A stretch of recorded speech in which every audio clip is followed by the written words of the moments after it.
ராஜதந்திர விவகாரங்களில் தமிழ் தேசிய கூட்டமைப்பு சிறந்த சமிஞ்சை காட்டியுள்ளதாக கூட்டமைப்பின் பாராளுமன்ற உறுப்பினர் சீனித்தம்பி யோகேஸ்வரன் தெரிவித்துள்ளார்.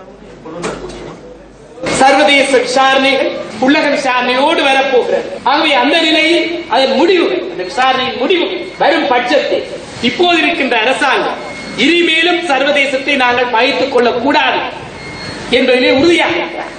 அதனால் இந்த தீர்வுக்கு விரைவான முடிவை பெறுவதற்கு எங்களுக்கு சந்தர்ப்பம் இருக்கு என்று கருதுகின்றேன். இந்த நாட்டிலே ஜனாதிபதியை ஒரு காலம் பழமையாகவே ஜனாதிபதி வருவதாக இருந்தால் எதிர்த்தவர்கள், வரவு செலவு திட்டத்தை எதிர்த்த வரலாறை கொண்டவர்கள், சுதந்திர தினத்திற்கு செல்ல ஒரு காலம் செல்லாதவர்கள், தேசிய கொடியை ஒருபோதும் பிடியாதவர்கள்.